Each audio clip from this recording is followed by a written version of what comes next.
Now I'm going to ask Robert to come forward, who's going to be our speaker today. And I'm calling him my shepherd tonight. He's got his shepherd staff with him. Well, what was important to me about the Bible in the course of my awakening, what the Bible is more about not what happens to us, but what happens through us. Because the Bible, in a sense, tells the fullness of man's experience in the earth. Everything that a human being can be, from supervillain to a godlike person, and everything in between. So the Bible is a story of ourselves, and every part of it reflects some aspect that we can relate to as part of our own journey and our own experience.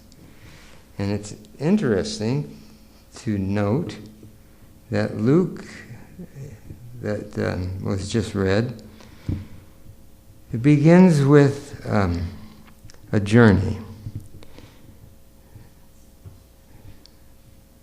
Joseph and Mary are called to return to the city of their birth and be registered to pay taxes. Now, the taxing is interesting because if we relate everything that happens in the Bible, or that we see or relate to, is a part of ourselves. It's something in us that we can relate to it, otherwise we wouldn't recognize it or it wouldn't mean anything to us. So I like the idea. I was rejoiced at the idea when I was going to take this approach for this talk, to try and tell the story of the birth of Christ as our own inner experience, as told by Luke. That the relevant part starts with chapter 2, but it starts with a man and a woman, and the woman is pregnant. Now, Israel, the word Israel, according to my person who has initiated me into this dimension of consciousness, Edgar Casey, he says Israel is a spiritual term. It doesn't just identify a physical place, but it means Israelites are the seekers, and they're seeking truth. And truth is that which awakens the divine within the soul. And that's what Israel is seeking. Those experiences that awaken the divine within. So, I like that. That was good. And I can relate to being an Israelite. So,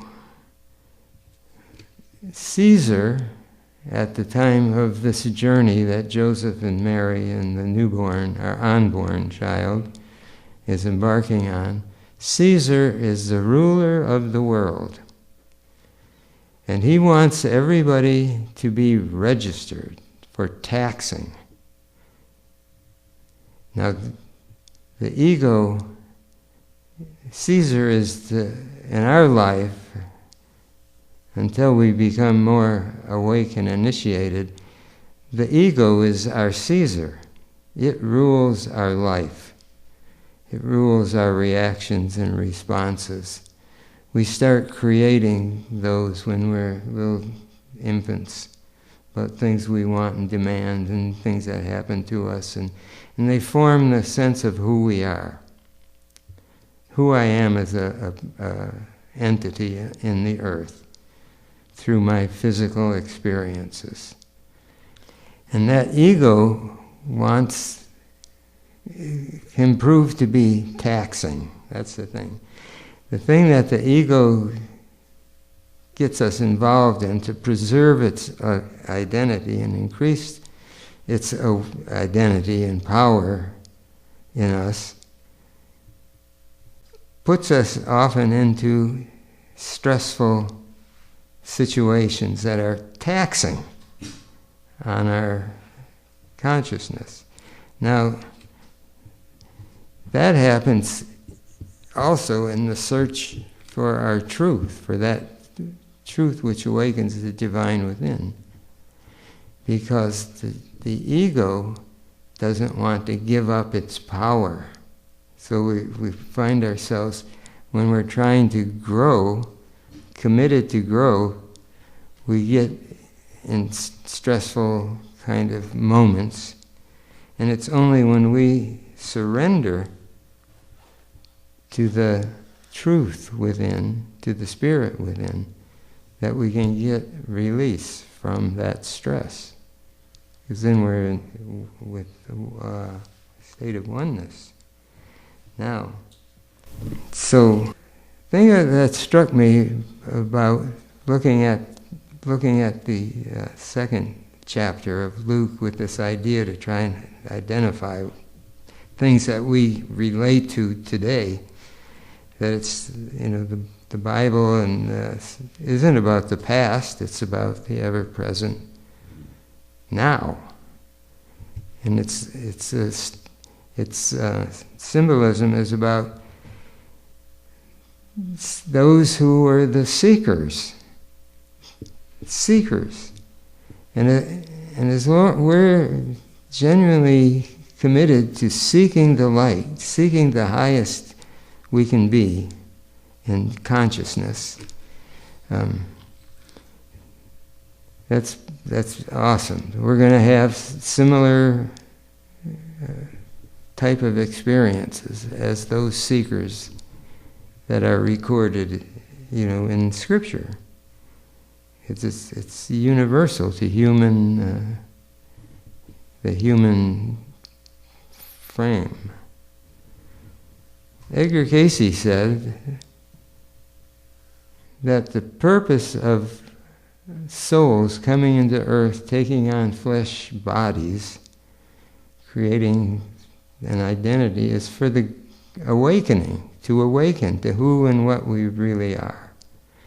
And that Jesus, as a spiritual being, of which we all are, had a purpose for coming into the earth, which was to establish a pattern, establish a way that would help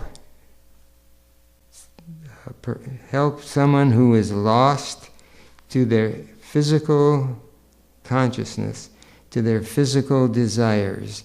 That's the highest level, like the fourth or fifth conscious chakra.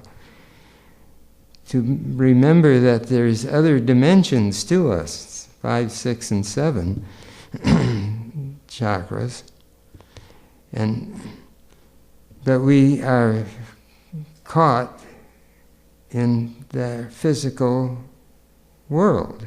That what's real, until we are more awakened and aware, is the physical world. And how many times have you met somebody and you tried to share some spiritual information and they kind of poo-poo it or don't believe it, or because they've never been that much of a seeker. They're not Israelites. And so anyway, so Pharaoh wants to make a recording. He wants the total control. He wants to know who and where everybody is and how much they have and what he can call on. And so he has all the thing about our, like I say, our body, our book of life, that is us. We call it the Akashic record, or the subconscious, unconscious mind. It has a record of everything we've ever experienced. Not only just in this life, but previous experiences as well. And so the ego wants that kind of information to know how to maintain its power. And then along comes some seekers who are interested in the light. And they have to, are put through taxing situations and must take a journey. And the thing that struck me as I read from this perspective about Mary and Joseph is that they went along with, and when they found the inn, there was no room in the inn, they accepted that. And then they found a little stable. And that was all like part of unfolding on their own path. And when we're operating out of our own guidance and trying and committing ourselves to staying true to the highest we can create in our consciousness, we're not creating it, we're receiving it in our consciousness. And this is what the angels represent in the story. The angels are our highest thoughts that grow out of our connection to the light or to the highest. And they have the best information. So these are things that are available to us in our journey to relive our Christ experience. We're not going to have the same experience that Mary and Joseph had in terms of going to inns and things like that, finding no room. We're going to have our own experiences because we're going to meet our own stumbling blocks within ourselves that are resistant to the light. Because the ego wants control of the world. It's obsessed with power. And how we administer that power shows up in our relationships. But Mary and Joseph and Jesus, the inn is full, so they go to the next place. And so on. And the angels who are up on high, the shepherds can hear the angels. They're out in the field. They're out in nature. They're out in attuning. They're naturally attuned because they're doing something that is service-oriented. It's taking care of the living creatures, animals. And so they hear from on high something has happened. It's like in our own intuition, our own moments of where we get revelation. And then they act on it. They get excited. And they're told that this baby is being born. And they go to see the baby. And when they see the baby, the manifestation of that information that was given, higher level information, they see the manifestation, and at that moment the heavens are filled with angels. It's like when we act on our intuition and we find that it's truthful guidance, there's an expansion. Just like that. And so they come and they celebrate with the Holy Family. Now, Jesus is placed, when he's born, he's placed in a manger. Now, it's beautiful. A beautiful image that foretells that his ministry, his service in the earth is going to be nourishing. He's going to be feeding. He's going to be he's going to be feeding. And the animals, the lowest of the low, they're welcome. They're welcome. So it's a beautiful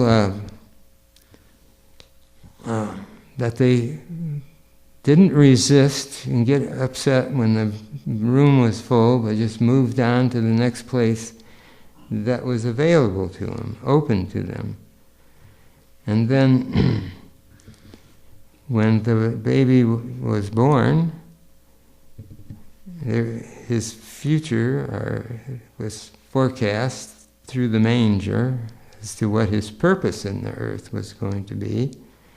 And all this is allowed, and the angels are gathering around and singing, and there's always lots of rejoicing and breakthroughs and so on. So these these that are, we read the Holy Family, and it's, oh, that happened so long ago. But we, as seekers, in its own way, if we can recognize it, the same thing is happening to us as we kind of release the hold of the Pharaoh and get back with our own people who are Israelites, who are seekers after truth. And what is truth? Edgar Casey told us in a reading, he explained it, somebody asked, what is truth? And he said, that's when you see everything has a divine pattern. There's a divine pattern in all of creation. And it's a pattern of love and perfection. And when that's your consciousness, you're looking out at trees and leaves and dogs, and you're seeing that perfection in the earth. In your life, you're surrounded in it. You're an Israelite. You're seeing truth. I think that's beautiful. Seekers after truth. And that's what we want to bring into our soul, is that awareness, that stimulation from recognizing truth. And let's see. I think that's about all that I have to say about Luke chapter 2. And I hope it helps us celebrate Christmas in a more personal way. That this is what I'm seeking. I'm seeking what I'm reading about in the 2nd of Luke. I want to be surrounded by a holy family, but it's got to be in my consciousness. Because it says Jesus doesn't go away, but we don't always feel Jesus, right? We have to make space for that within us to come forth. That's always there. See, that's the mystery. That there is God within each of us, and it's the same God that is unchanged through the eons. It's the same God when God said, let there be light, and there was light because there was awareness. And this again, I have to go back to Edgar Casey's interpretations of the Bible. That when God said, let there be light, the celestial beings that he created as thought forms became aware that they were entities or expressions. And then they gradually became aware they had free will, that the source that created them, thought formed them into existence, wasn't going to resist what they decided to do, but they would have to, we would have to live with the consequences of our choices. And that's how we got separated. got so much involved with the things we experienced that they took over our consciousness, and we gradually lost consciousness of the spiritual world. That was our home. And then the soul that Casey calls Amelius, who comes into the earth, comes in with the